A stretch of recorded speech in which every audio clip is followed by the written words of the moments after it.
White Sox fans, Alyssa Bergamini, your in-game host for your Chicago White Sox, and you are watching the best podcast on the south side of Chicago, South Burbs Hitmen. Make sure to tune in.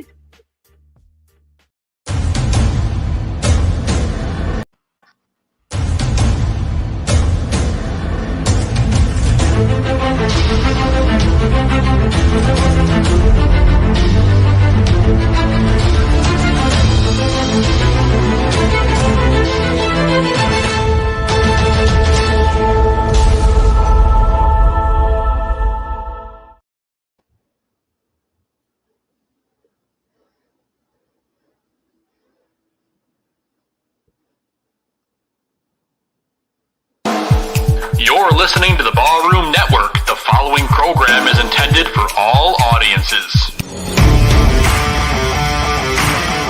Welcome to the South Burbs Hitmen podcast with your hosts, Joe Mandel, Zimmerman, Vinnie Parise, and Chris Gonzalez. You're listening to the Ballroom Network. The following program is intended for all audiences. Welcome to the South Burbs Hitmen podcast with your hosts, Joe Mandel, Zimmerman, Vinnie Parise, and Chris Gonzalez. We're bringing you the White Sox coverage you need from the perspective of true Southsiders. Grab your Comiskey dog with an ice-cold beer and meet us in section 155. Everyone get on your feet for your South Burbs Hitmen. That ball hit deep. Way back. You can put it on the board. Yes. Jimenez in the air. Left field. He's your hero tonight. Thanks, Cubs. Over the head of Jenks. Uribe charges, throws. Out! And the White Sox have won the World Series. Alexei! Yes! Yes! Yes! Yes! Yes! History! A perfect game by Mark Burley, and what an unbelievable play by Dwayne White. First pitch starts now.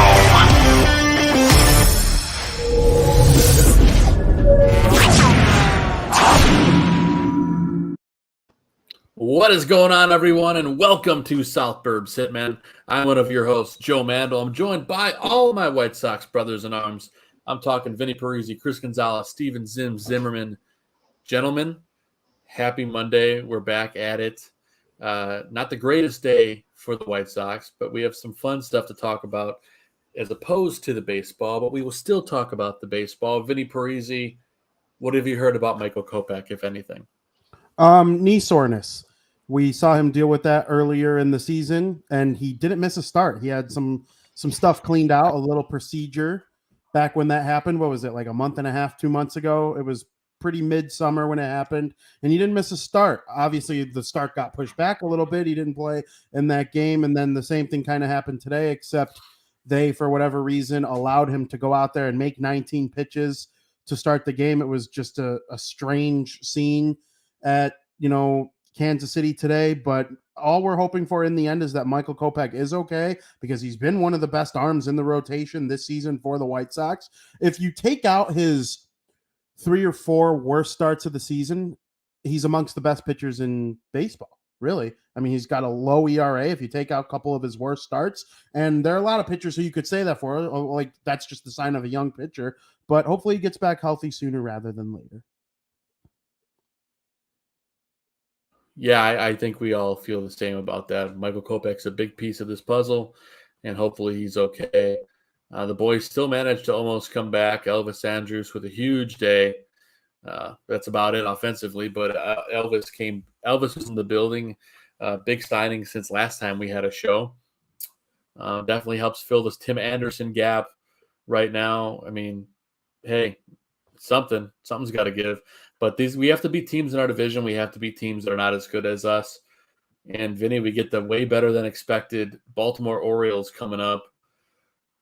Zim, this Orioles team has been overachieving, especially after trading some key pieces. I don't know about you, but I'm kind of worried about that. Why wouldn't you be? The Sox have underperformed all season long while the O's have overperformed. I mean, like you said, not much to be optimistic about this week, unfortunately. The only O word I think we're going to hear this week is Orioles. Oh, maybe O in terms of how many wins they get against them, but forgive my pessimism, but they're just look at the team. We are very optimistic. Gonzo, do you have any good vibes coming right now, or do you feel the same way? You know, I was really hopeful with at least grabbing a win on the road in Kansas City. I didn't even get to watch the game, but seeing what happened in the very first inning with Michael, it's the last thing you want to see. I mean, we'll get to that later, but I feel a lot better at least going into tomorrow with Dylan Cease taking the ball with game 1 in Baltimore. Feel a lot better with him on the mound, just to catch up, and hopefully he can grab a W and get the week rolling, because we have Orioles and the Arizona Diamondbacks at home. So if we're gonna face the Orioles, at least Sox are better on the road. So, but this is what we claim, that soft part of the schedule. So these boys better get rolling. There's a month left of baseball to play. If they actually want to win, as the talent on the paper says they should, they need to get rolling. They're 3 games back. It's time to make up some ground and get ahead of Cleveland. Yeah, this division stinks. Everyone stinks. Whoever wins this division, 99% sure will be knocked out in the first round. Unless the Sox magically catch fire and they get that magic potion, whatever that is. But, I guess I sound like a bit of a magic beans kind of guy, like Jack and the Beanstalk. But I like Cleveland. I like the White Sox too. The White Sox have underperformed. Cleveland has the youngest roster in the league with one of the lowest payrolls, and they're like this impressive. Like, to me, that's like the sign of a good, healthy organization that pumps out pitching like nobody's business. I think Cleveland, they're a year ahead of schedule, and they have one of the best players in the league in the middle of their lineup, torching everyone. And this Quan is amazing, and we know how good their rotation is. The White Sox had a good matchup against them on Sunday, rained out. I think that definitely favored them, because Savale is like he kind of reminds me of like what Kopech can be. Like, he's got really good stuff, and then every now and then he just gets hit around. Or like Lucas Giolito is a great example of how I see Savale. Like, you know how good he can be. It's just sometimes he's not always there, so his ERA is in flux, like higher than it should be. So I don't know. Cleveland is a really good team. I think Minnesota's fake news, though.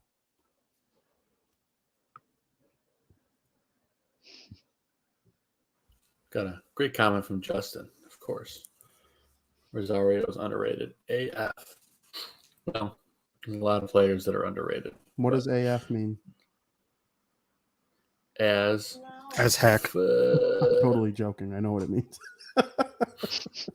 I know. I act like I've never sworn on the show before. I have. Surprise. I got pissed. Who did I get pissed off at? Oh, Tony last week. Yeah. Your mom told me it was okay. Vinny's mom said it was okay for me to swear. So I did it. What's up, Justin? Thanks for tuning in, buddy. All right. So why don't we just keep it fun and lighthearted before we talk the rest of the baseball? I had a pretty cool experience this past Thursday. The White Sox invited me to a food tasting for some of the new items in the park. And they have some new stuff that was available as of last homestand. It'll be available the rest of the season. And there was a handful of really cool stuff. Let me see if I got some photos here. I know I do. There might be a video later if it uploads, but if not, we'll work with the photos. But so first off, it was the ballpark food preview in the Line & Google Craft Lodge. For those of you unfamiliar, that is, it just went through Zim. I just heard the little sound in my background. So you should be getting it at some point that we can play it maybe. But it was in the Craft Lounge, which is formerly the Bullpen Bar, formerly the Craft Cave. Yes, I did indulge in a gumball hit while I was down there from Three Floyds. It was very good. But it was a cool event. And yes, Zim is working on it in the background, but I will lightly preview it beforehand. But there's tons of cool new items available in the park.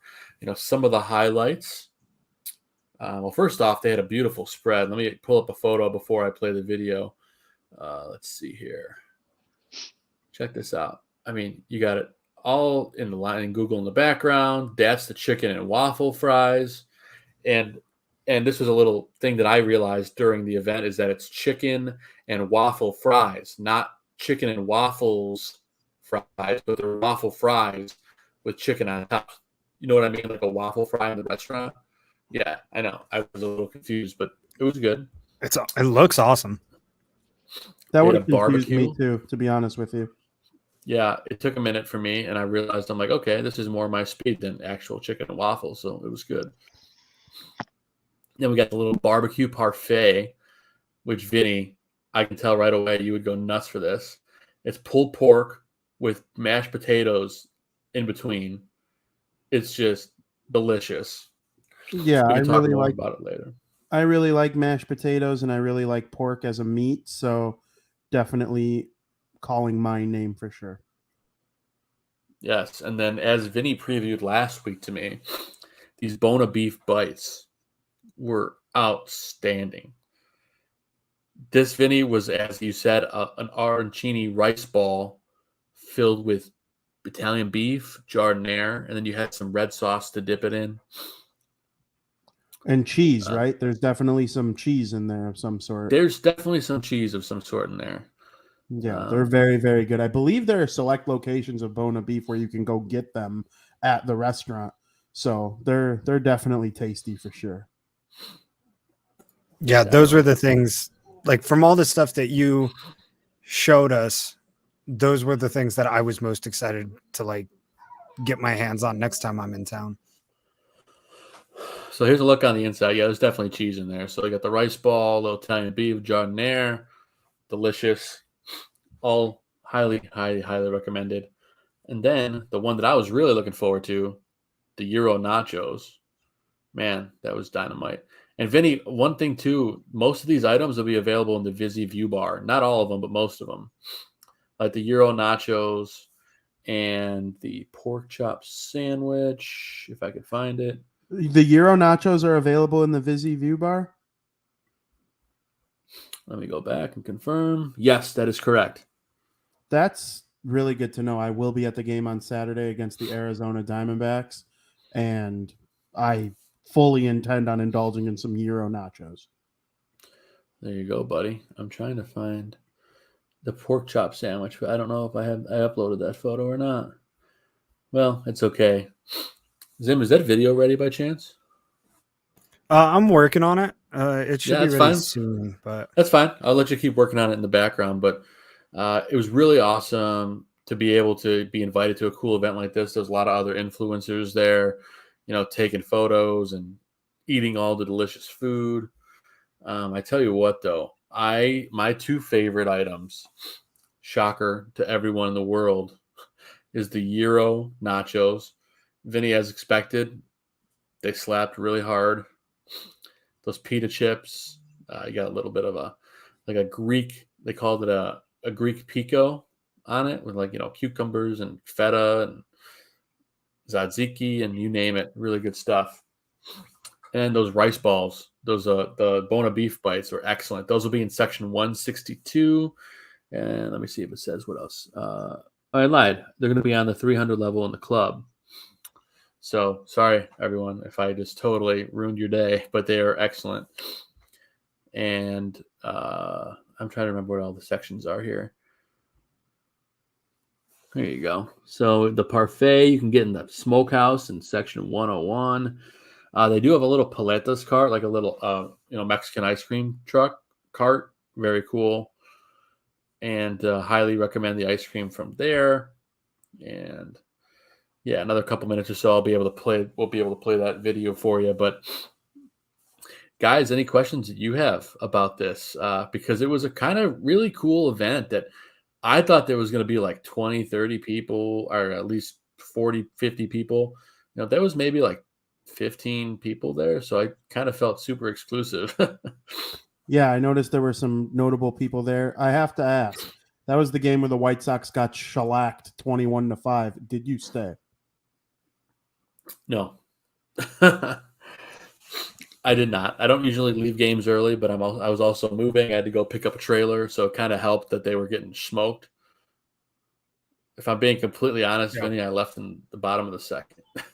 I mean, they were already getting killed 1,000-0. So. I was going to say it was like 10-0 at that point. So full disclosure, you might be equal to me with your Sox fandom, but you're not more than me. And I switched, and I was like, I'm watching something else right now. Like, I'm throwing this on the computer. I forget what I threw on. I put it on my computer so I can, like, someone made a sick play. AJ Pollock robbed a home run. Like, that was awesome. I was able to see that out of the corner of my eye, just in case something weird happens that I got to, like, post about. But, like, why? It's 15-0, 16-0, whatever. No. Well, all right. We're going to take a whirl and see if this video works. And gentlemen, if it doesn't work, you can just tell me in the background and I'll turn it off. But we're going to give it a whirl here and see how this goes. Zim, thanks for putting this together. Let's see what happens. Let's give it a whirl and take a look at the White Sox food preview event from last week.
Meat on there, top of the Greek pico. So Greek pico is the tomatoes, the onions, the Kalamata olives, the cucumbers, our house-made tzatziki sauce, and a little bit of feta cheese. So enjoy. The little ones up here for sample. If you want to take the big ones. Thank you, Zim, for getting that to work. Yeah, but guys, there was some really quality options there, man. The ballpark is really elevating their food. Look, for anybody who's on the audio version, hasn't caught up with us on YouTube or whatever reason, first off, have a snack and then catch that video back on YouTube, because it just that all looks so good. I'm so glad I just had dinner, because I'm still salivating about it, but like it at least saved me from sitting here thinking about just eating for the rest of the show. So, and Vinny, did you see the size of that pork chop? Oh yeah, dude. I was the reason I laugh is because like I like discussing food, even though like every time I do, it cracks me up a little bit just to get like in-depth analysis on food as if it was a baseball game. I love it. I could have a whole food podcast where I just discuss the intricacies of certain things. But like the look you had on your face while you were watching that guy explain the food and like knowing you were about to just dive into all of it, it made me so happy. That was the hungriest face you could possibly have. And I greatly appreciate it. And while it was filming like the different food without anyone talking, I was going to ask like, Joe, were you like a food photographer, before your current job or doing this podcast? Cause that was like some professional stuff. The way you like went up and down, like that was amazing. I want you filming my food. Oh, you don't want me filming your food? Cause I didn't film that, Vinny.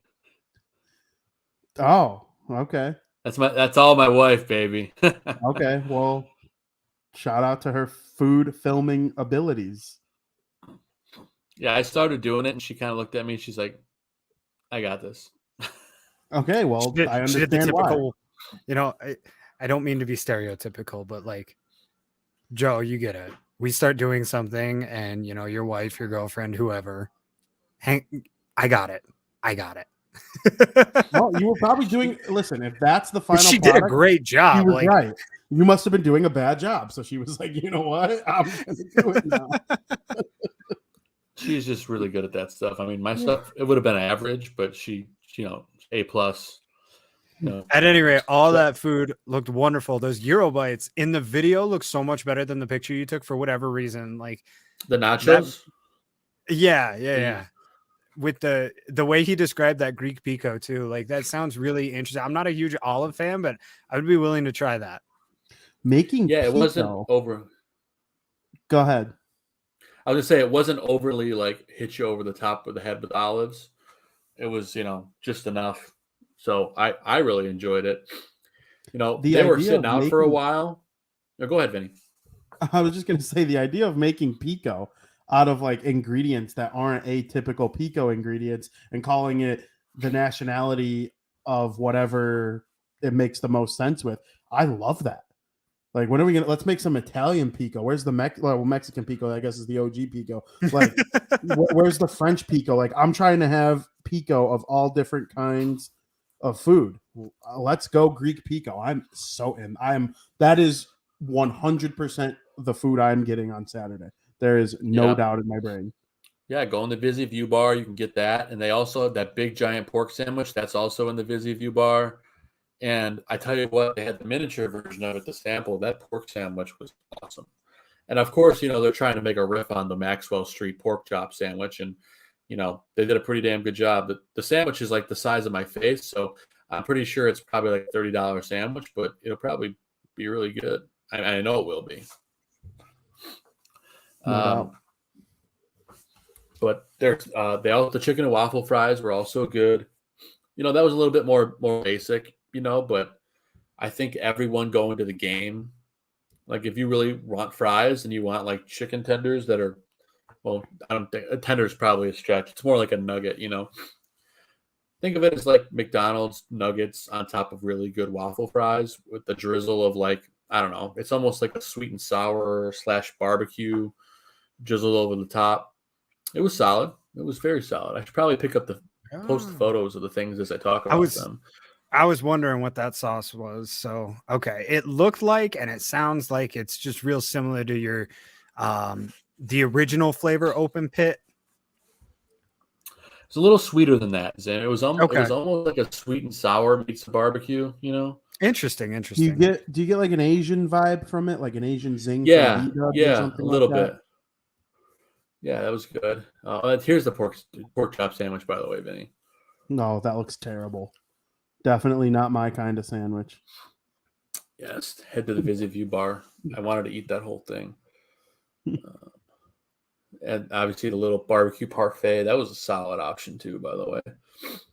You find the big picture of the barbecue parfait because I'm really glad that you had the opportunity to go do this, because now we see like where Jerry's money is going, considering it's clearly not going to the product on the field. So at least we now know. And like, look, it looks like it's going to be a really good experience for anybody like us who wants to go to the park and just chow down all day. It gives us something good at the end of the day after the White Sox get shellacked 21-5 by the Astros. A competent right fielder that's not a career center fielder or a career left fielder or first baseman, or delicious Buona beef bites and some outstanding Greek pico. I think we're taking the outstanding Greek pico. I'm pretty sure that, depending on the day, some of the people in that little Leinenkugel bar area might actually be the best right fielder in right field. So, that guy explaining to Joe what was on those Euro nachos, he could shag some fly balls. There's no doubt about it. Guarantee that guy doing his job out there, he was the most competent guy in right field that day. That's for certain. Without question. Yeah, he made me. I went back. Like they're like, oh, the event's ending, and I'm like, oh, okay. They're like, go grab whatever food you want. I'm like, all right. And there was like no one else getting food, so I grabbed like 6 of those Buona beef bites, and my wife and I just gobbled them down. They're so good, man. They're seriously, I'm a little upset that they're only in the club level. Like they have to find a way to get them into the main park, but I mean they're just unbelievable. So if you're staying on the club level, definitely grab those because they are the real deal. And I mentioned go ahead. I was gonna say this is how Jerry gets his money back because his money's being spent, just not efficiently. But now he's efficiently getting that money back. This is how he's gonna fund the next generation of mediocrity.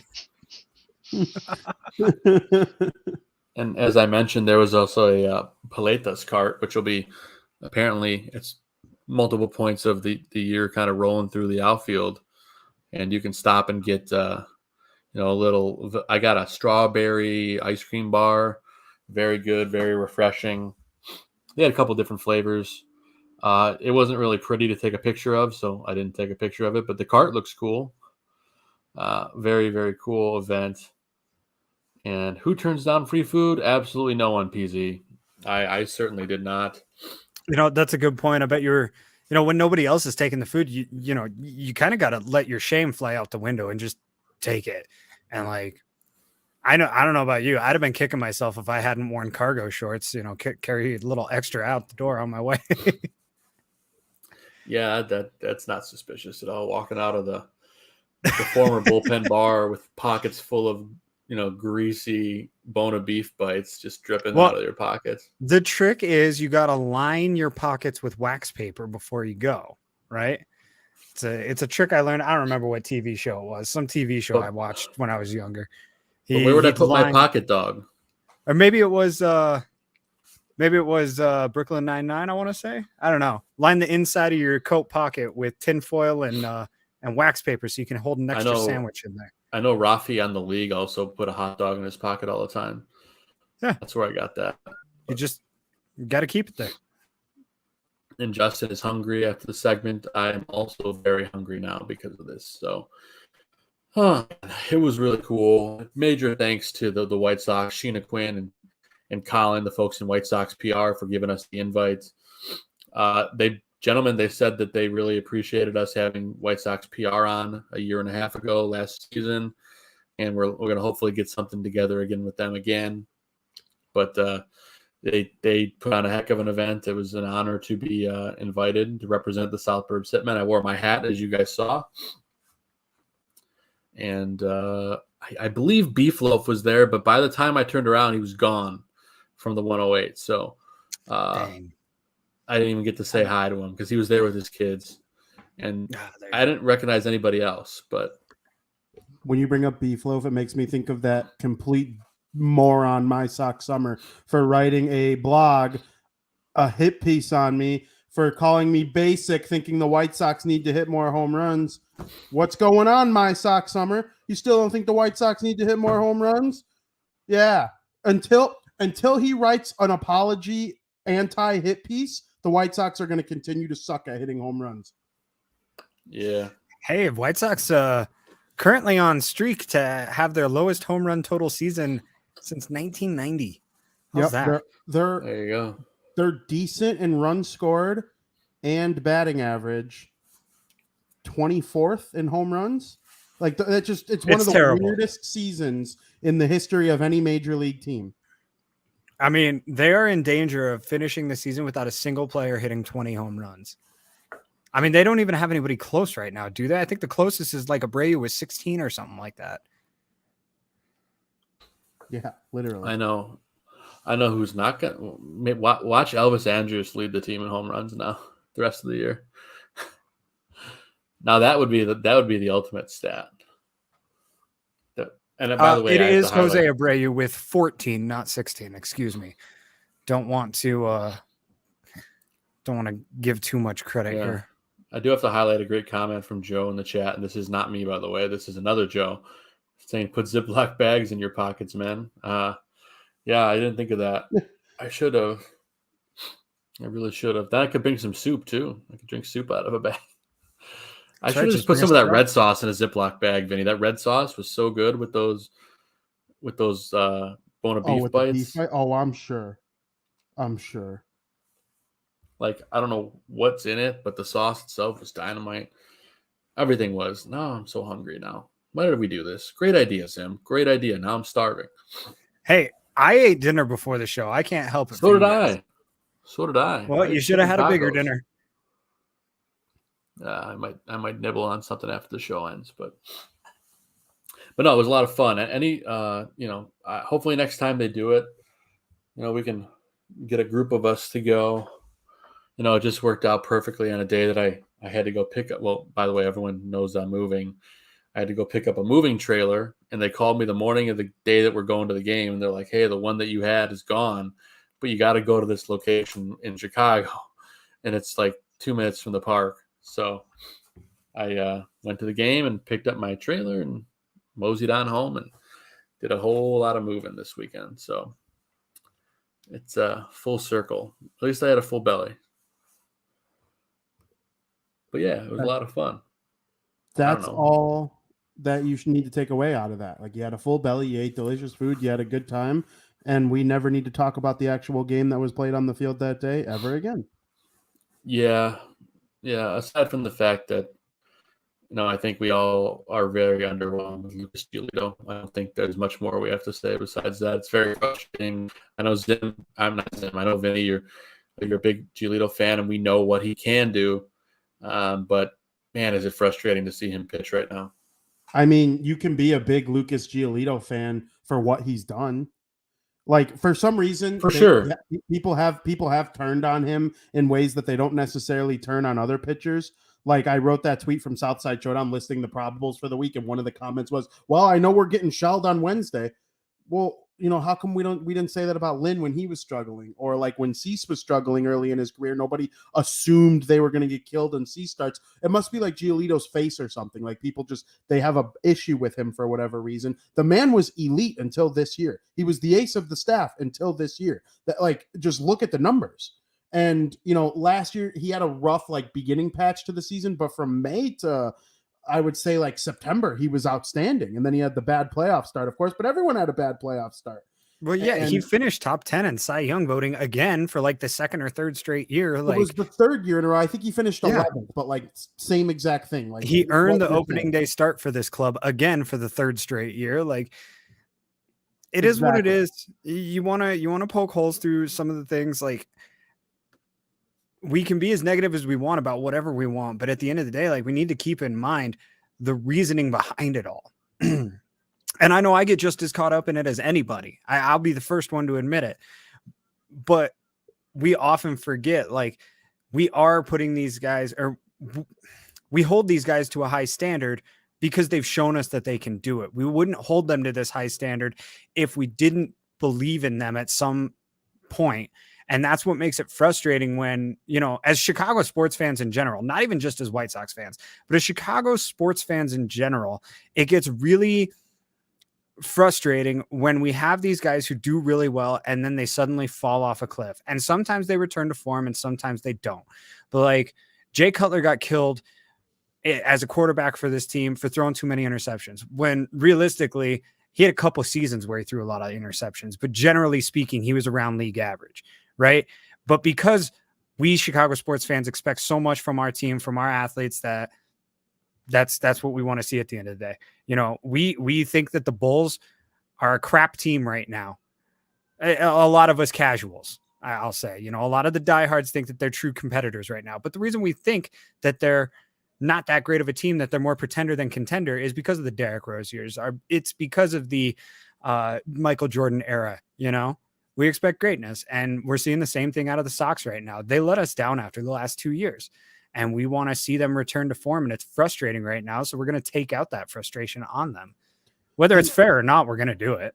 And Cease and Kopech have always had higher ceilings than Giolito, but Giolito was doing it on the field in front of our eyes, while the other two were still kind of trying to figure it out. Dylan Cease didn't turn into what he is until about, I would say, September, early August of last year. We started to really see what Dylan Cease can become.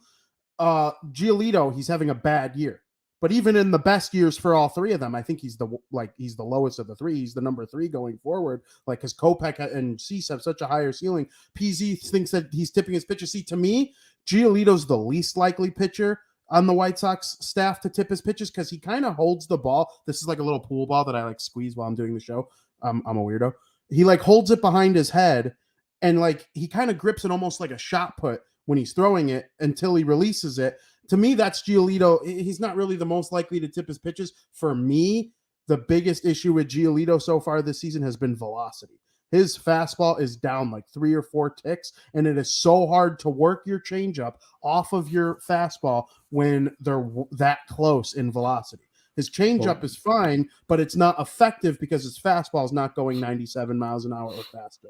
And so how do you fix that? Is he injured? Did the muscle mass that he put on impede him? Is something else going on? Like, the White Sox have all the tools to develop pitching. That's the one thing this damn franchise has been good at in the last 2 decades plus. So that, to me, the velocity thing is the reason I kind of think Giolito comes out of it. I'm not sure it's going to happen this season. I think we're too far gone. There's not enough time. Like, you might see a different Giolito next year than we see this year. But look what happened to Reynaldo Lopez. What's making him effective this year? Did you watch the game today? He had a 6 strikeout because he was able to get the ball to 98 miles an hour, whiffed it right by him. Strike 3, you're out. If Giolito can make the same adjustments, because Reynaldo Lopez went from great to trash to great again. I know he had that one bad start or that one bad relief appearance against the Tigers on Friday. Reynaldo Lopez has had a great season. And Giolito can do that. I believe he can. Who knows if Cease goes through a little bit of a lull at some point? It's possible. Same thing with Kopech. Lynn had a tough start to this year. Every great pitcher goes through it. Giolito needs to make the necessary adjustments to get out of it.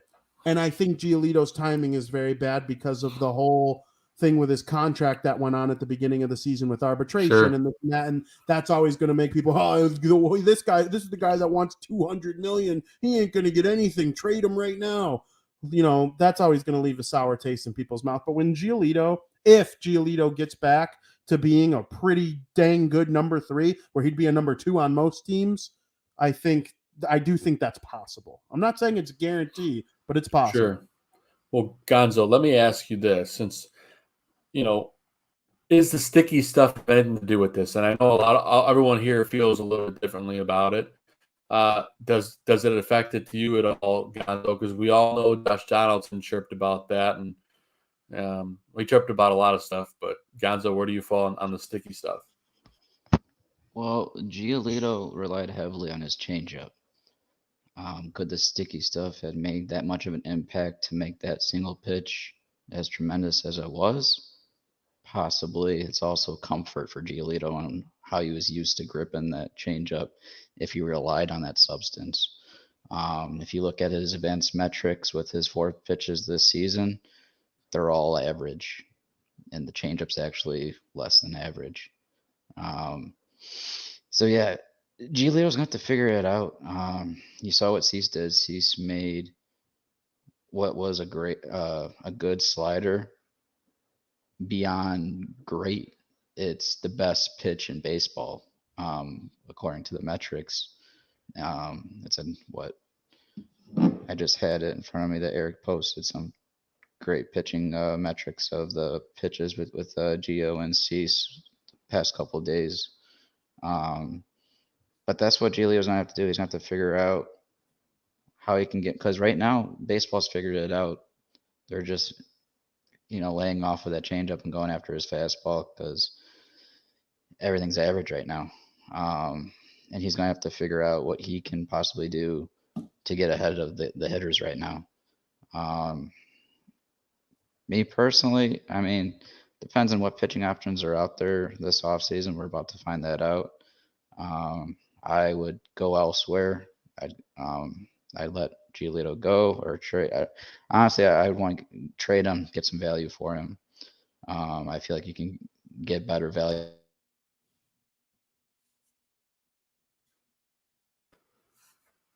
Yeah, I think we lost Gonzo, but he'll be back. Vinny, while Gonzo continues his thoughts, he'll be back at some point. But what are your thoughts on? You got a strong reaction when I said the sticky stuff, and I just was curious what your thoughts are. Yeah, the timing of it, I guess it lines up, but his numbers got better after sticky stuff last year. If you look at his games from June forward, he was a significantly better pitcher than April to June of last year. And so, and he clearly, every pitcher used it. Otherwise, they were getting what, a 10-game suspension? Like, I don't know. I do understand why, like, the casual people would think that, like, oh, Giolito and, Josh Donaldson, it's not sticky anymore. And then Cease shoved it up his hoop later. But I don't see it that way because of the fact that his statistics got better from sticky stuff moving forward last year. Now, this year, I can't explain. Sticky stuff doesn't help you. It doesn't help you throw it hard. I guess it could help you throw it harder, but I don't know. It can if you can get more rotation on the ball, but that's about it. You're not going to see a consistent, 2 to 3 mile per hour drop off like we have with him this year. You might see a mile per hour here and there. Agreed. I don't know. It seems coincidental. I think it's a good thought, Joe. I definitely think you're right to bring it up. I just don't think that it necessarily holds any weight. It might be something that affects a guy for a month or two, but I don't see it being something that affects you this long. No other pitcher has had this kind of drop off like that. Yeah, at least not this dramatic. There's one guy I think had like a serious issue once the sticky stuff was taken away. Garrett Cole. Oh, yeah. Dallas Keuchel, that's actually a great point. He completely fell off from that point forward. He had a good start to last season. Yeah, he really did. Like 7-2. It was like post All-Star break last year, and ever since then, it makes you think.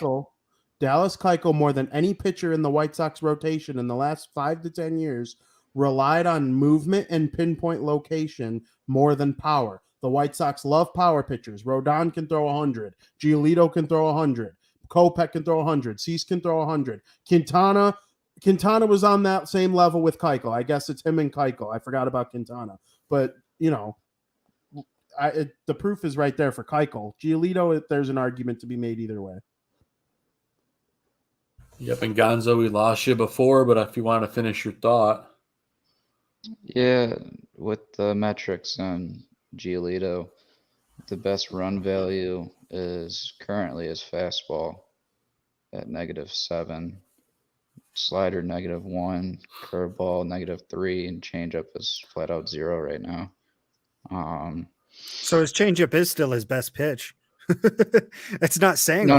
The negatives is negative's good. That's right. Yeah, Gotcha. 0 is his worst, and that's the changeup, which was what he relied on.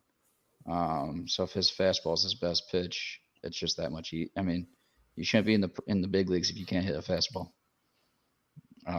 Especially one that is decreasing in velocity with Giolito.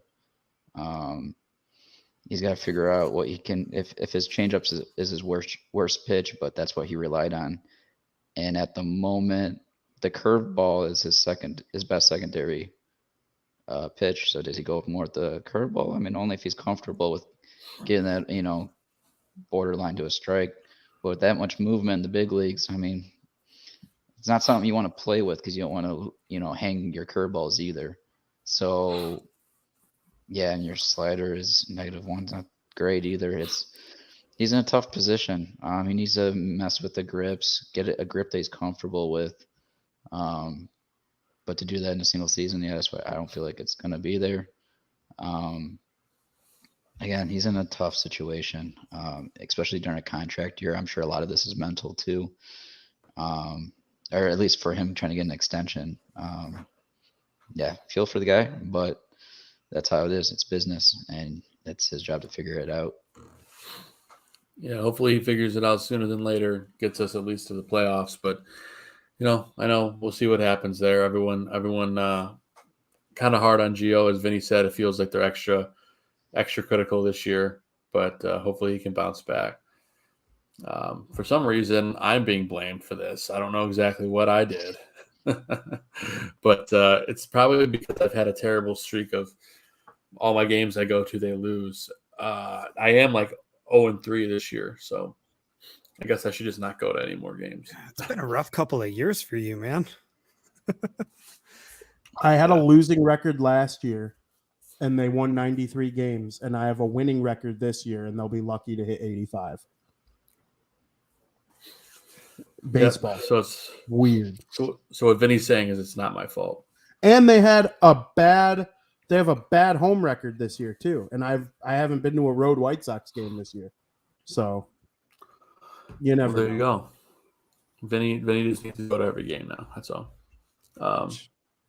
We'll see. Well, let's get in touch with White Sox PR and see if we can make that happen. There you go. Okay. That's where all the benefits lie. You know, Vinny could make it happen. He just needs to shell out a little more. That's all I'm saying. He has it rests in your hands, Vinny. You're right. I'll be there Saturday. That's the second game back from the road trip. It was supposed to be Michael Kopech pitching. We'll see if that ends up being the case. I would kind of call it unlikely at this point, but I don't know if that's going to be a spot start for Jimmy Lambert now or if they'll use Reynaldo Lopez. That's what I would do if I were in charge. I'm not, but we'll see. I like it. And, we're going to keep things kind of quick and slap happy through the rest of the show. So we'll do very quick, light segments, even without the segment intros. But I do want to briefly talk about Tony La Russa. We don't have to have a 20, 30-minute conversation on it. But I think there's a lot of people, and myself included, probably Vinny, that are a lot upset, that the White Sox let Michael Kopech pitch today when he clearly wasn't right. And a big part of that falls on the manager. Does 100% of it fall on the manager? No, but majority of it does, in my opinion. So, Vinny, I know you're strongly opinionated on this. I'll let you start talking about this decision.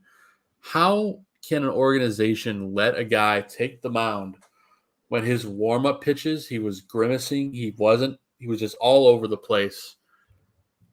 I just don't get it. Let me be very, very clear about something. I think each and every one of them is to blame for this. Tony gets the final call, so he'll shoulder it. But let me tell you something. Michael Kopech was bent over. I watched the game from beginning to end. I was as locked in as you could possibly be for a game today. He was bending over, grimacing in pain over this thing. And then he toughened up. He got it together. And then gets on the mound, starts throwing. He tells Tony, I'm good, I'm good. If you've ever played a sport in your life, you're going to tell the coach you're good. Otherwise, you don't have the fire it takes to be a major league player. You just don't. Kopech has the fire to be a major league player to a fault. Okay? I was stunned when he opted out of the 2020 season. He must have been really, really messed up, like with whatever was going on for that to be the case. And he's all hyper competitive, right? Okay, so then he starts pitching. His fastball topped out at 89, 90. Michael Kopech topping out at 89, 90. He has the highest potential for velocity of any pitcher in the White Sox staff, maybe besides Liam Hendricks. Okay. His velocity's down. So now you've got 2 points, 2 reasons to take him out. Grimacing in pain, and velocity down.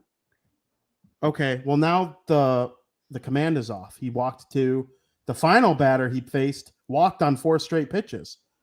And he threw a layup right over the plate to Salvador Perez. He hit it for a single. He's lucky he didn't hit it to Pluto.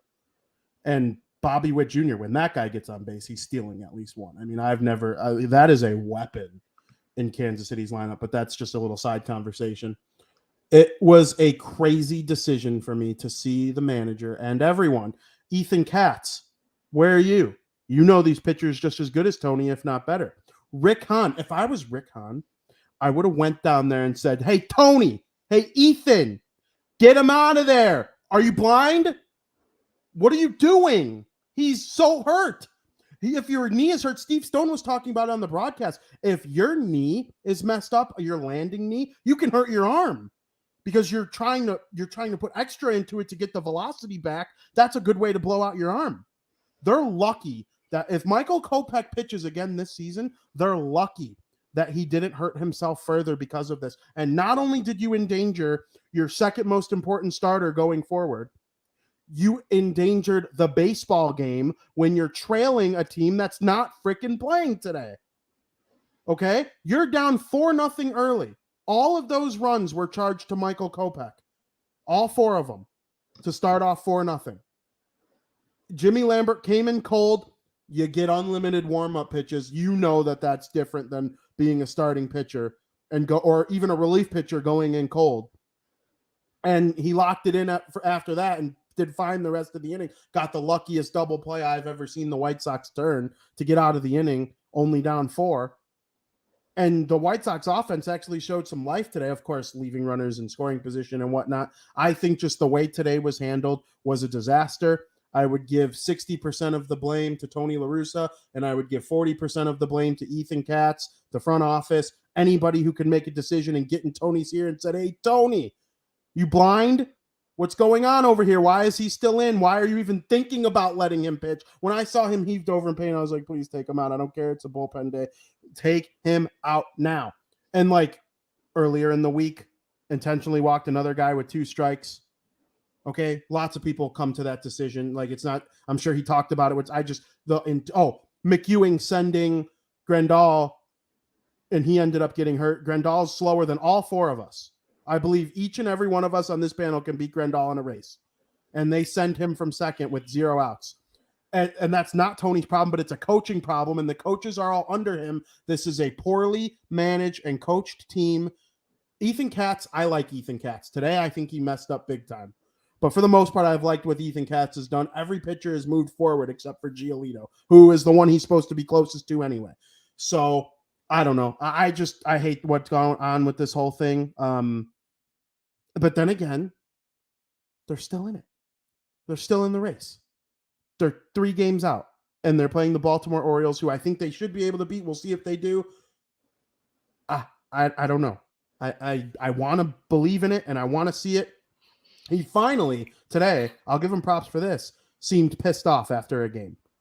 Yeah. Okay, that's the first time I've ever seen him like visibly angry about what happened in the game. Like, oh, no shoot, Tony. It's August 22nd, and you're finally realizing that something's wrong and this team needs something. I don't know. This division's like a race between a sloth, a snail, and a turtle. It's like, who the hell's going to win it? You got 2 teams with copious amounts of talent with mediocre head coaches, the White Sox and the Twins. And you got 1 team kind of lowly on talent right now, except for their pitching, and a great manager in the Cleveland Guardians. And that's just how I see it. That's why the race is as close as it is. It's entertaining as heck.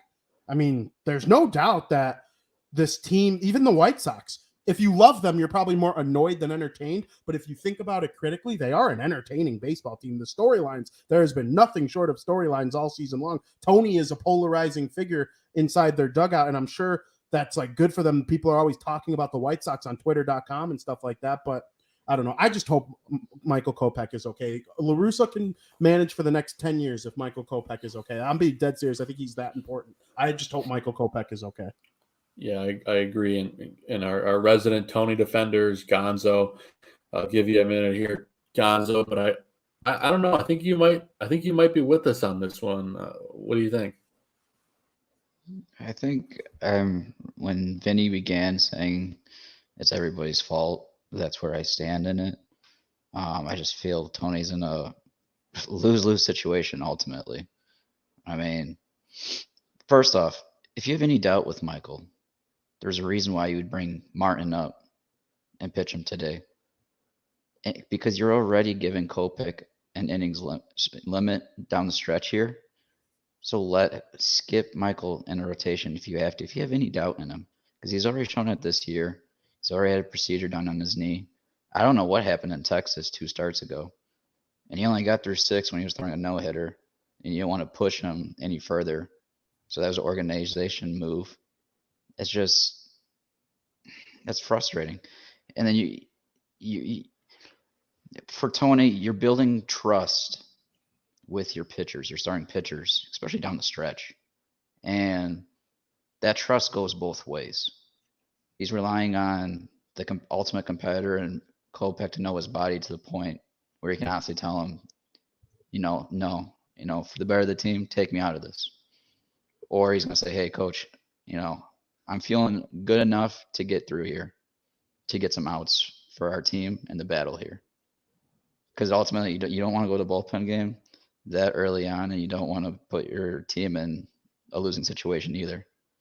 And it sounds like in his post-game conference, Tony believed in his pitcher, and I don't blame him, because ultimately, like we said, Kopech's numbers look a lot better if the offense gave him run support throughout the season. Yeah. So yeah, Well, it's frustrating situation. And top this all off, all right, which pisses me off with Rick Hahn at the trade deadline. You know that one of your top pitchers is on an innings limit, and you don't get another starting pitcher to go down the stretch here. This is just, it frustrates me. And this is why ultimately I said, the Sox would have to do a little bit more to fill holes for me to believe in them that much more in Soxtober. Because I do believe they'll make it, but I believe maybe a second round for them, talent-wise, because there's a lot of holes in that roster. I would be stunned, but I guess you never know. They didn't do anything. And it's to the point where it drives me nuts because this is a wasted opportunity, and it's been that way since the offseason. Listen, guys, this is probably a hot take from me, but they didn't do anything at the trade deadline because they don't believe in this team. There's something going on in the clubhouse. I strongly believe that. They don't believe in this team. No one can say that in an interview. There's something, and I'm probably going to get chewed alive by on White Sox Twitter, but there's something going on in this clubhouse. It's been this way since the offseason. Hahn believed in this roster that much, say championship vision. He didn't change anything. He added Graveman as an icing to the cake and filled it in with some money moves with Vasquez and Josh Harrison, which these aren't plug-in guys that are going to win you a championship. I'm sorry. Well, I think we all knew the Harrison signing was going to be just like a stopgap, and we thought maybe he'd overperform, but he didn't. But it just screams to me that no one, including Rick Hahn or Jerry or anyone, or even Tony La Russa for that matter, believes in this team. I think we all go for it, Vinny. Do we think the lockout has anything to do with this? And I'm not giving anyone a pass. Trust me. No. I think Rick Hahn has had a stinky time. I think Tony La Russa has been stinky. I think every coach except Ethan Katz has been stinky. I've tweeted it all season long. My thing is, the Texas Rangers spent $500 million on two players. They have since fired their GM and their coach. Both of them are guys who would have fit the White Sox in multiple. I don't know if they necessarily needed Seager, but they needed another bat, Semien. right? A bat like Seager, and then a second baseman like Semien. $500 million. Texas Rangers, they stink. They're in 1,000th place in the league. And the Mariners, they added a bunch of talent. They had a slow start. Robbie Ray, they probably wouldn't even sign him if they could again. Like, he's been their third best pitcher. So I don't know. Seattle made that move for Robbie right before the lockout. And they got him for, I believe that's a bargain of a price to get him at. And they jumped at it. And that's the jump that I was hoping Hahn would do. Same. And that's what frustrates me. Let me tell you why the lockout affected this team. Rick Hahn's building this roster. He gets all these guys. There's a lockout. Then he gets whatever moves he can. And then no one has been together. These guys have no chemistry. They all get together, and then they all realize, like, oh, crap. Like, it's like, it's like pairing two polar opposites together. Like, the team just doesn't feel the same, the vibe-wise. I mean, everything you need to know about this White Sox team is when TA got announced to make the All-Star team. I just think they're complacent, and that's just hurting them right now. I think the team's a little pissed off. I think they're a little pissed off at upper management because it's been so mismanaged from top to bottom for the last 2.5 years. That for Rick Hahn to go out and say, like, this is a championship team, and for them to be able to look at him dead in the eye and go, look, MF, you said that last year too, and we got booted in the first round. Give us something. Give us anything. And then to sit there and watch the White Sox be at the table, 12.5 times over the course of these 2.5 years, where we're seeing and I mean, it does go back further than this because the White Sox were supposedly at the table for Shohei Ohtani when he came over from Japan. They were at the table last season before the trade deadline for Trevor Story, who they also could have signed in free agency and elected not to. And then Hughes been tearing it up for the Red Sox this season. At least he was early on in the year. I don't keep up with the Red Sox much, to be frank with you. But, you see Trevor Siemian, a guy who was in this organization, who they let go. They had an opportunity to rectify that and bring him back and really fill a position of need with a good player. And they signed Josh Harrison. And look, Jay Hay's fun. He's a good dude. But, I mean, really look at the way that the team interacts with each other. Look at the way that they talk to each other on a day-to-day basis. They're not excited. They don't care. You want to know how Zims knows he's from Colorado? Because he said Trevor Siemian. Who is the Bears' backup now? Yeah, my bad. It's Marcus Siemian. You're football right. brain because this team stinks. I got football brain real hard this season. Here's the thing. Last season, I was like, I'll watch some Justin Fields. We'll see what happens. Like, the White Sox are going to make the World Series, though, so that's what I'm going to be watching this fall. This season, I'm like, man, when is the first game? When is the first real meaningful Bears game? I sat there and watched the preseason game last Thursday night, like my life depended on it. Yeah, because I'm so done with White Sox baseball at this point in the year. You guys talk about this being a tight division and like that being a good thing. The reason this division's tight is because nobody's good. They all stink. This is a terrible division. This is the AFC South of the Major League Baseball. Like, this is awful. The Bears are going to make you appreciate the White Sox, though. Even if they do end up coming in third. Like, you want to talk about mismanaged franchises from top to bottom, all right? I could go on a whole thing about that organization right now, but let's see. I'm sorry, I lost my train of thought. It's been so mismanaged from top to bottom, between Han building the roster, between Tony managing the day-to-day of it, between Ethan Katz paying attention to his pitching staff and putting them where they need to be and telling them what to do. Like, yeah, he's helped them a lot, but like at the same time, there's been a lot of mismanaged injuries that you feel like Ethan Katz probably should have paid attention to. The hitting coach, Frank Menachino, he's been preaching something the last 2 years that hasn't been working. The White Sox probably lead the league in singles, and I don't know the last time they hit a home run. I mean, 7 games.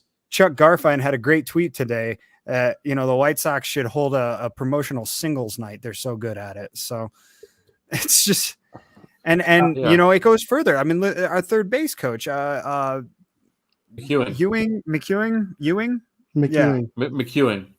He's statistically the worst third base coach in baseball this season. And it's not close. It's not close. No. I think my beer league softball team does a better job of knowing when to send guys home. Like, Albert Pujols has 6 home runs in the last 7 games. The White Sox have none. One. Oh, right. Wasn't it? No, it wasn't Sosa. It was Lenny, somebody that you don't expect to hit one. I'm trying to think of Moncada. Yes, it was Yohan Moncada. Correct. Yeah. Which there's a whole other issue. Why do I say we don't expect him to hit home runs? Yohan Moncada should be mashing. I think maybe the worst thing that happened to that dude is he got traded from Fenway. Boston. Why did my brain just do that? Because I crapped on him last week, and he went on a tear. So keep it up, Yohan. I'm going to keep saying you suck until you. He's been one of the most productive hitters the last 2 weeks. Yeah. Oh yeah. I remember when I tore him a new one, and then he won the game. Then he won the next 2 games for them. He had the game-winning RBI the next 2 games after our last show, and I was like, man, I need to talk crap about more guys. Who's next? Eloy, you suck too, even though you were probably their best hitter in the last week. Vaughn, quit grounding into double plays, Andrew Vaughn. Get back to being the Andrew Vaughn that we know. You suck too. Let's go. The V in MVP should stand for Vaughn, but MVP. No, Larry's MP. Larry Golden's absolutely right here in the chat. What happened to Moncada? Am I wrong for him being different since COVID? No, literally since the COVID season, since he caught COVID, he's been an entirely different player. I'm gonna start one of those online conspiracies that he died and they replaced him with a body double, just like Avril Lavigne and Miley Cyrus. I just It's think also the year Frank Menachino got hired. Yeah, I just feel like Not a lot of coincidence. this season has been mental for him because he's fundamentally tacked as a hitter. I just think it's a mental mind. It's a mindset. It's been in his mental head for right the now. whole team. It's been mental for Yeah. the whole team. The pitchers' mentalities have gone up while the hitters' mentalities have gone down for the last 2 years. You can turn on the games and see that happening. I mean, Larry also made a comment about needing Timmy back. Why do we need Timmy back, man? He looked as disinterested as I've ever seen him in the last few weeks. I think that him getting injured is actually the best thing that could have happened because now he's going to come back fired up. At least I hope so. He looked like he was not excited to be there, not excited to play. That's if he comes back by the end of the season. That's very, very true, Gonzo. But now with Moncada, granted it is digression, but last season, I mean, up to the All-Star balloting, I mean, he was up there with third baseman still with the numbers he was putting up. So yeah, I mean, I just think Moncada needs a full off season because like the last 2 off seasons have been rushed. When you're that young in your career, you need to learn how to handle yourself in the off seasons and get yourself to that level. Let's be honest. I think we all know what Moncada really needs. He needs another hit single. I don't know. Like, honestly, like dead serious. It seems like since that happened, he's been worse. Like, I kind of feel like he needs to take a step back, like Gonzo's saying, evaluate what these off seasons are for. They're not for recording pop singles. They're for working on your swing so you can record an average above 230 next season. He had an underrated season in 2021, though, in my opinion. So did the whole Sox roster. He was a 4.5 win player last year. He was a top 10 third baseman in WAR last year.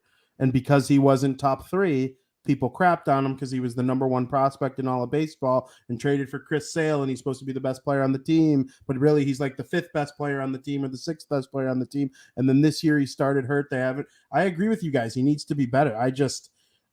Like everyone was ripping on Moncada last year. We would all sign up for that Moncada to be on this team right now. Yes. I will still say, though, if Yoan Moncada and Michael Kopech retired tomorrow, said, I'm done playing baseball, the White Sox still won that Chris Sale trade the way he's been the last few years.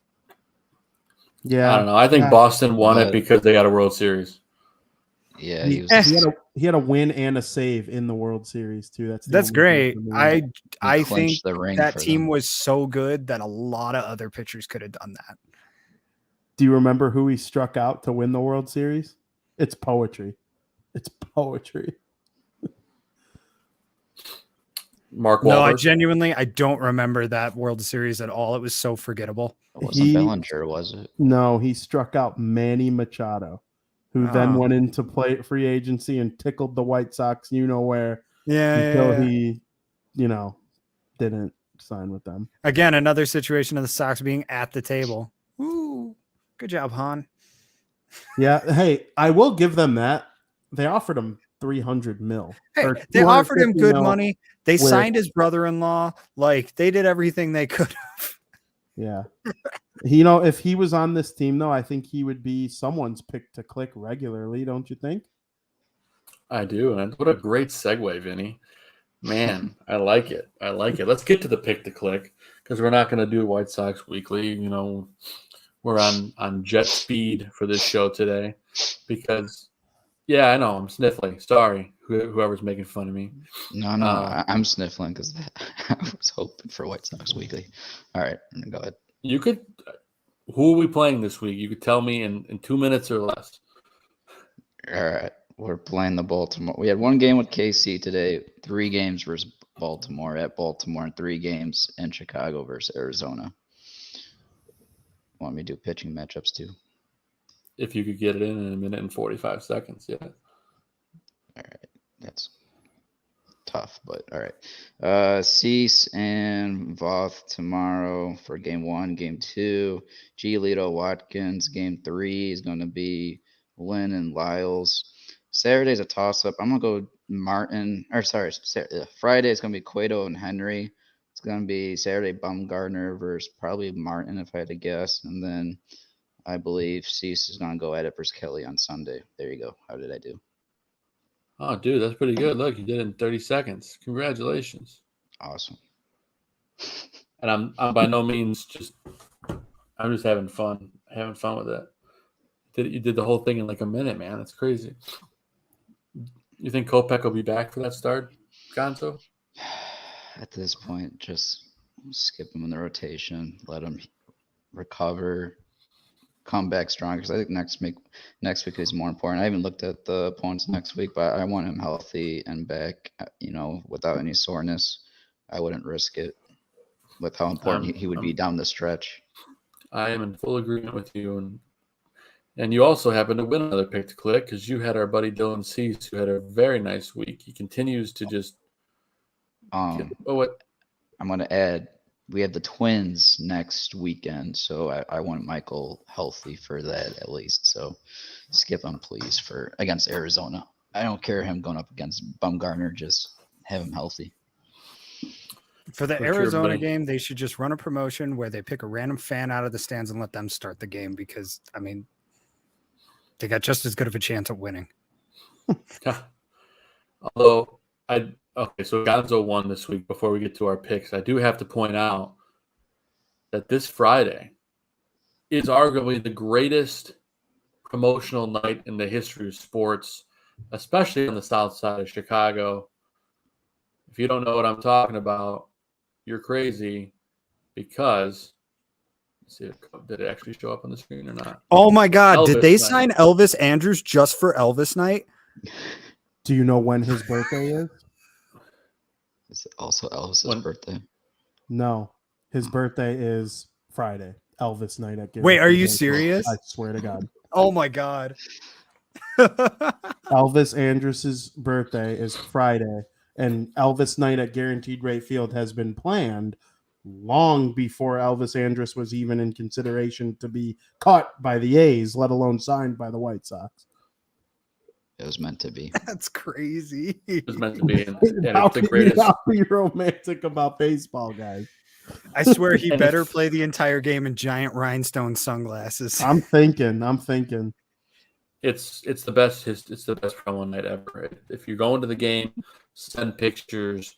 We'll probably end up talking about Elvis night next week because I'm sure there's going to be some awesome photos. If you remember, our guest Ryan Lee, who was on the show, said he was probably going to be wearing an Elvis jumpsuit for the game. So we need some photos. Absolutely. And I was going somewhere else with it, but I totally lost it. But it's okay. I don't know. It's gone. But don't have fun at Elvis night because it's unbelievable. I'm jealous. I wish I could go. But pick the click. Sorry, that's where I was going.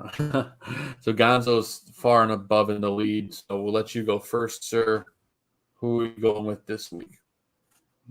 I'm going to run it back here with Dylan Cease again because it's looking like another 2 starts this week.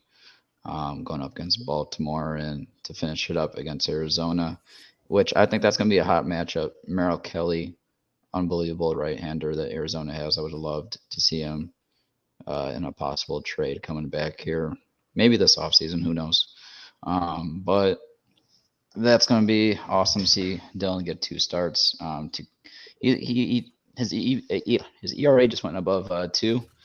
So I would like to see it go back under 2 with 2 starts this week versus 2 teams that he should have a good shot at shutting down. So, and that's what the Sox need. Sox need at least 2 wins this week at the very least with probabilities to get back into it again here. So Dylan Cease is my pick to click. And while we have it, baseball tossed in the chat wants to know over or under 10 Ks for Cease tomorrow. That's a high number, boys. That's a very I kind of like the under. What did he have? He pitched against Baltimore last time, right? I gotta go look. Did he have 8? I'll look Against Baltimore, I go under only because Baltimore's bats have been hot just all season. You want to talk about a hitting coach who knows what he's doing, whoever they got.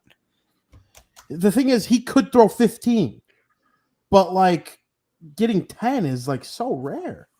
There's a reason like they blow a gasket every single time he does do it. And he's done it a couple times. He's had 11, 12. I think there was a game with 13, but like most of the time, he had 13 strikeouts versus Baltimore, 7 innings on June 26th. Wow. Okay, so and it's been long enough where they're gonna have and he had 1 walk and 13 strikeouts, only allowing 4 hits. Mancini's They're a different gone. team now, though. Mancini's no, gone. they were hot. They were hot when Dylan went up against them. That was the one though they won. Going into that series, we were like, I know, like I was worried because they were getting hot, and I forgot who they swept. I think it was the A's. They swept the A's, and they had a stretch going into that where they were getting going. Adley Rutschman is one of the best players in the league. He might be the best catcher in the league right now as a rookie. I mean, I don't know if I would take a different catcher like Wilson Contreras, Will Smith, William Contreras. I mean, some of these guys are outstanding. Used to say that about Grandal, not anymore. But like Adley Rutschman, he's outstanding. The real deal, and for sure. He's a different hitter than he was when the White Sox faced him. The White Sox were one of the first teams to face him. And Mancini's gone. So I don't know. That's very hard. 10 is a lot. Yeah, it's a tough call, but we know Cease is a great pick, so good job, Gonzo. So let's move on with the pick to click. Vinny, why don't you go next? Who are you going to go with? I'm going to take Jose Abreu. Who's going to take Elvis? Well, I was going to say, since it looks like Joe froze there for a sec, but yeah. Did you get any of that? No, we got none of that.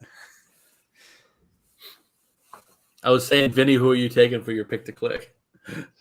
Oh, yeah, and I gave my answer, Jose Abreu. Did you really? I missed all that in like 20 seconds. Yeah. And then sure Zim started saying something about Gonzo asked who was going to take Elvis, and I was literally about to say I'm gonna take Elvis. Like literally, Gonzo's gonna win because he's got Cease, and Cease has 2 starts, and like that's how it's been this season. If Cease has 2 starts in a week and you pick him for pick to click, he's won. That's how I got 2 of my 3 wins, I think, on the season. Like that's just all right. So you're really taking Elvis. I like it. No, straight up, I think he hasn't learned. He doesn't know better yet. All right. He's still going to play hard this week. He's still going to think that this team could win something. But, give it another 2-3 weeks. He'll learn. He'll figure it out. This team's crap. I don't want to be here. Like, there's something weird going on. But do you hear what he said today? No, he said today, we are winning this race. Well, good for him. He has that fire. He does. Good.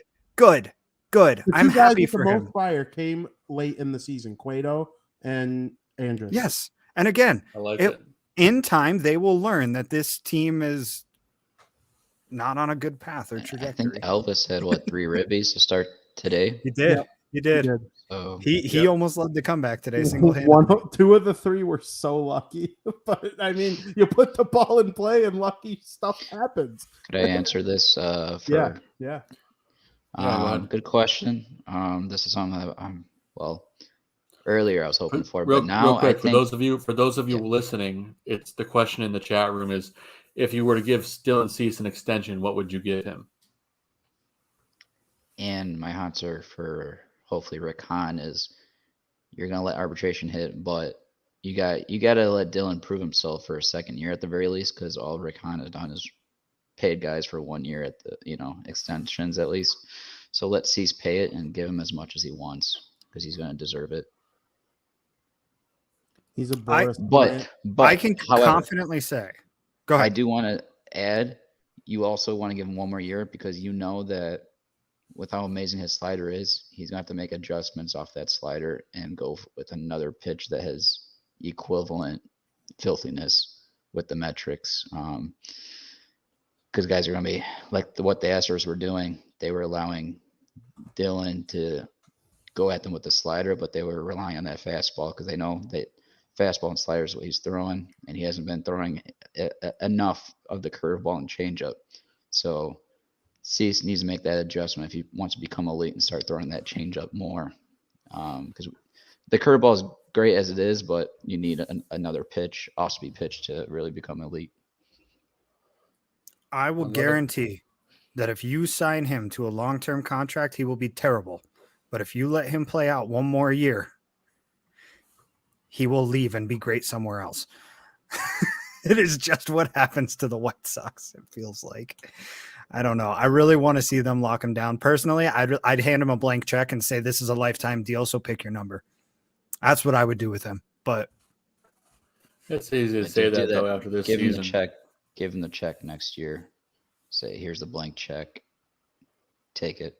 People think the White Sox have a bad relationship with Scott Boras. It's becoming more and more untrue as time goes on. They signed Dallas Keuchel. They signed Elvis Andrus. They have a couple other Boras clients on their roster currently. Cease signed with him mid-season this year. If they do end up, which I do think this is possible, I'm not sure if I like it or not.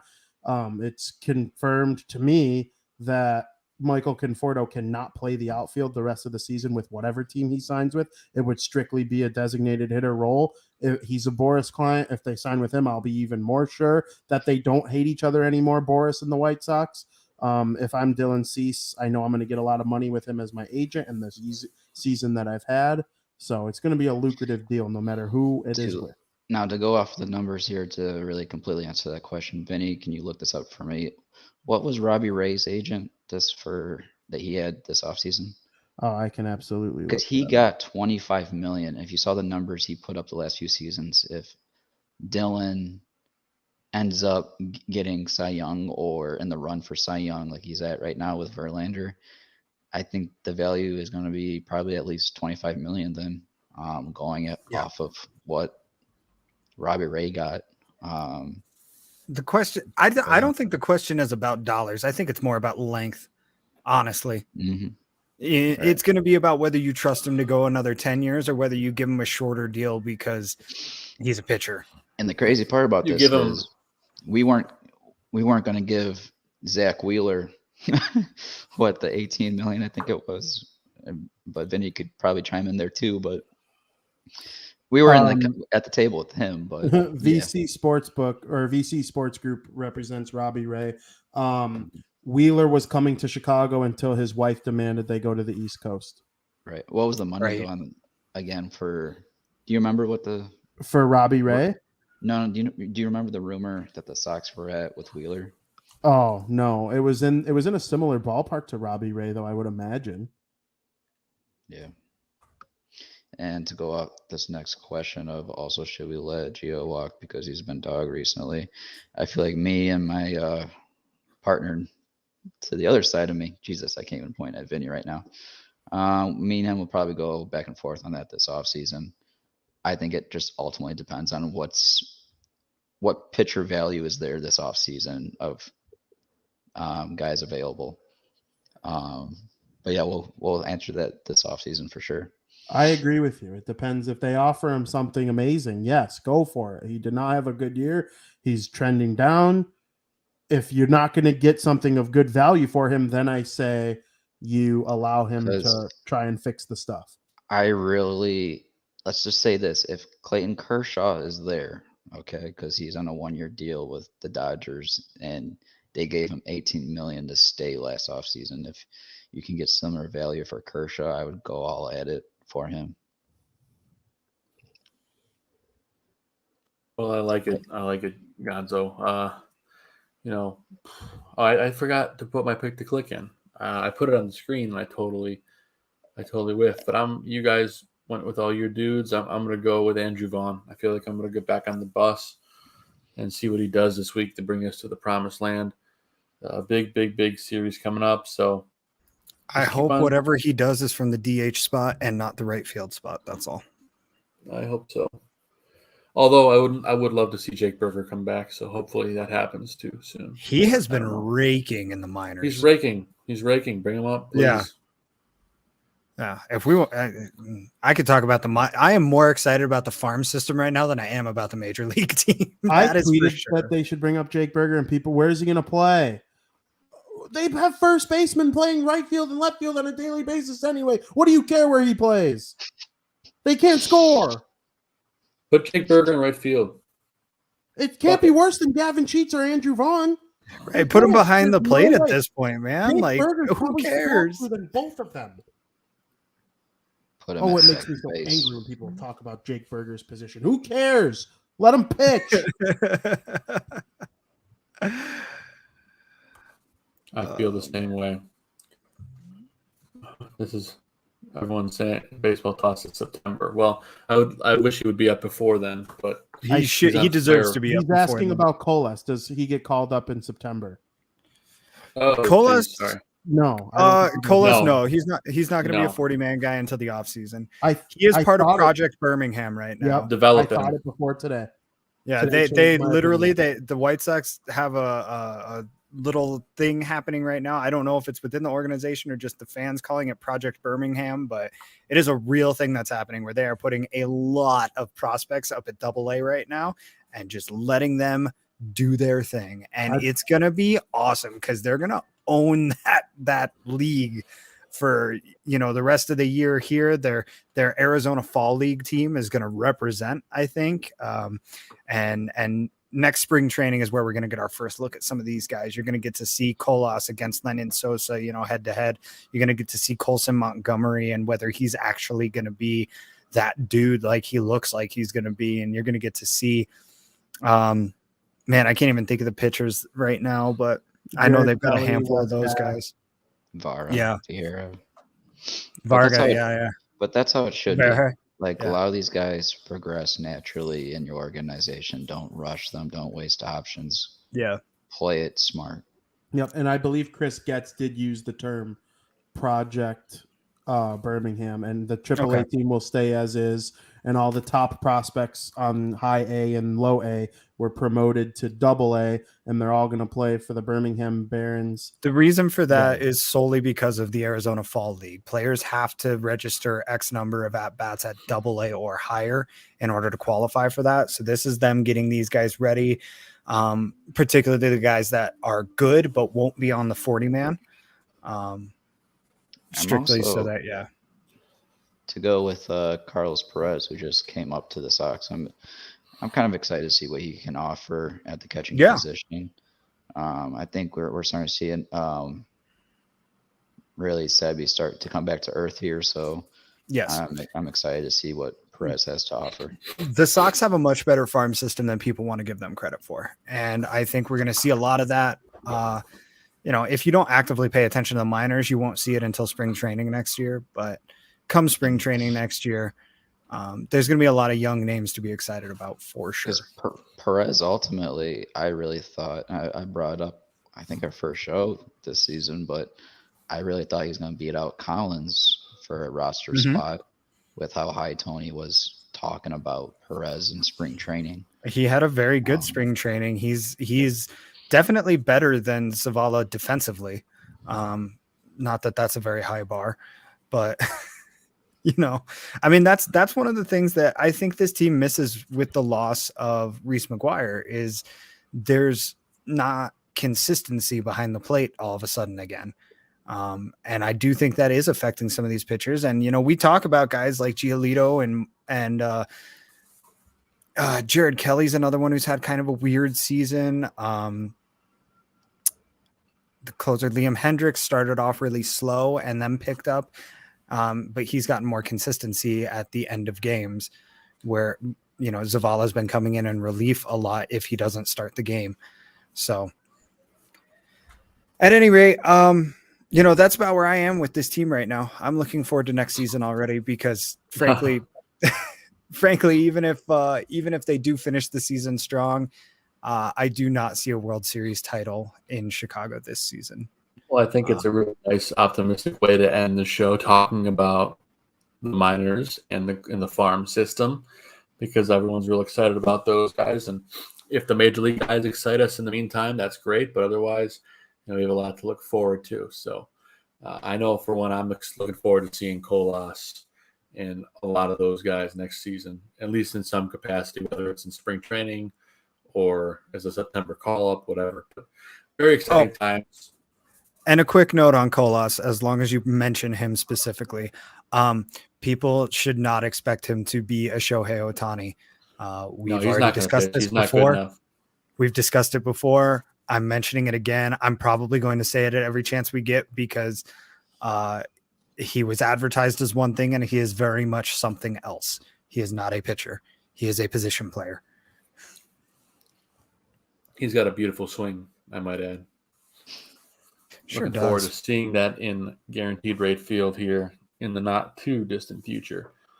But on that note, boys, we've had a dynamite show, a little outside of our usual format, but we had great conversation.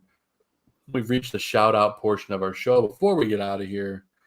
So Gonzo, we can start with you. What do you got for shout outs, buddy? In a hectic past week of mine, I gotta shout out my family and my very close friends for helping me get through a tough part of my life mentally. But I'm also gonna shout out my girlfriend Soraya. We've had a tough past 2 weeks. Some big things happened on her side of life that ultimately impacted us together. But at the moment, we're gonna take a break. But ultimately, I do believe it's for the best of us, and probably something we're going to come back to in the next couple of months here. And I think it will be the best for the both of us and our future together. Still something in progress here, but yeah, it's been a hectic week for me, and I'm just glad I can rely on everyone backing me and being there for me. And that includes the three of you and everybody else in the chat listening. That some of you have reached out to me, and I do appreciate everybody tuning in and everyone that listens to us. Props, buddy. We're here for you, man. Anything you need, and glad we at least have some therapy for you, some White Sox therapy to help mend the gap a little bit. So, shout out to you, brother. Zim, what do you got for shout outs, bud? A shout out to Foothills. What the heck division am I in? D Rec League D, I think it is. Whatever the lowest division is. Shout out to the guys in that for a great season. Not everybody can be as good as my team, who wound up being the champions. Much to the chagrin of the other team. We did sort of win the league on a technicality, but you know what? It was awesome. We won regardless. We wiped the floor with them, and they didn't take too kindly to it. So shout out to my teammates and the league, and I'll see you all again in a couple weeks for the fall season. In addition to that, just shout out everybody in chat, you guys here. It's been a fun season. I know we're closing in, and I'm getting more and more pessimistic as we close towards the end of the season, but yeah. At least we do have our White Sox therapy, right? Even if it is the reason we need therapy to begin with. That's right. So yeah, good call there, Zim. Vinnie Parise, what do you got, buddy? I got my typical shout outs, of course, my girlfriend Katie, my mom, my dad, my brother Joey. Of course, Katie's parents, Mr. and Mrs. Henley. I love you guys. Big shout out to you as well. Her sister Megan. I love all of you. Those are the most important people in my life. And I want to give an extra special shout out this week as well to Frankie Mueller. Last week, Frankie Mueller and I interviewed the voice of the Seattle Mariners on Crosstown Crosstalk last week. He was a guest host with me, and me and him have been putting on a pretty good production during the day here at the Barroom Network between the hockey and the baseball show. So I'm going to give a shout out to Frank Mueller this week. Got some big episodes of Big Brother to discuss later as we move along. Thank you for helping me out. Great stuff, Finn. Always, man. Always. And that was a great interview. Hey, Joe, just real quick before you go through your shout outs, I do want to give one last round to all the teachers out there who have gone back to school this week. Students and teachers alike. Students, good luck. Teachers, I don't know how you do it. Absolutely, hope everybody has a great school year. It's not easy to go back after a long summer off, and I really do appreciate the things that all of our teachers do for all of our students, children, and adults alike. Well said, buddy. Props to all the teachers out there. Definitely not recognized enough for all the work that they do, and especially dealing with kids all across the world. you got to have the patience of a saint. So God bless you all, teachers. Back to school. And I'm not talking about the Rodney Dangerfield version, but that's a good movie if you haven't seen it. But getting to my section of the shout outs, this is a big week for me. I finally am 100% moved out of my home in Illinois. We finished that yesterday, a little bit of an emotional thing. So massive shout out to my beautiful wife, Catherine, and our baby girl, Audrey, and our dog, Maverick, just for making great memories there. And there's going to be many more made out here in Michigan. We close on our new home in St. Joe, Michigan at the end of the month. End of September, not end of this month. So shout out to them. Shout out to everyone that helped us move, whether it's my in-laws, my godparents, my mom, especially, my wife, any of her brothers, anyone that was able to help in any form or capacity. Massive shout out because we did it with ourselves. We did U-Hauls, we did loads back and forth, we put miles on, and we got it done without having to have movers do it. So we do it all again when it's time to go into the house, but at least for now, I've got a place to stay with the in-laws. So shout out to them for that as well. And shout out to you guys for lifting a bigger part of the load in terms of this show, because I've been very busy with other things in my life. So I appreciate you guys doing that. And props to you, Vinny, on doing Put On Your Socks. I've been relying on you a lot lately to post a video yourself and all that. And it means a lot. I appreciate it helping me out because it's been absolute pandemonium, and I'm very much looking forward to going upstairs and hitting that pillow and going to sleep because it's been a heck of a 4 days, man. But, shout out to all you guys. I really appreciate you guys always, and especially everyone in the chat room. I saw Swanky in there. It's been a hot minute since I saw Swanky in the chat room, so special shout out to Swanky, who Fantasy Football Goon's going to be back next week as well, boys. So fantasy talk's coming your way. Football season's close. I can see Zim chomping on the bit over there. He's like a mouse with cheese. Look at him smile. Here comes football. Gonzalez putting up a finger. What do you got, bud? Yeah, that reminds me on episode 4 of Ray's Juke Joint podcast, I guess that they confirmed that there's invites being sent out soon, and for our representation. I know we were called out on it, and I know you answered the bell, Joe, but we're going to have to figure out the details on how we're going to represent ourselves on that little call out of theirs for the fantasy football challenge. So that will be fun, I'm sure. So it'll be good. Yeah, we'll definitely have our own team, whether it's a communal team or whatever, we'll figure it out. So yeah, looking forward to that as well. Shout out to Ray. We'll dab more on it. We'll touch more on it in the future, but we're not going to play the video right this second. Well, maybe we will. I don't know. Do you still have it, Zim? Yeah, it should be uploaded into. Okay, I see it. Here. So shout out real quick. Well, shout out to Ray the Barber, who was featured as the hero of the game at the White Sox game last week, and check out the video. It's pretty cool stuff.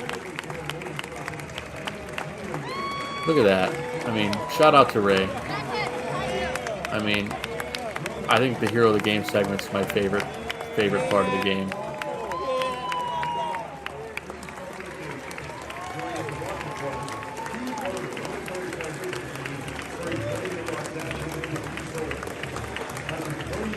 He's just an overall good dude that I'm proud to have a connection with on White Sox Twitter.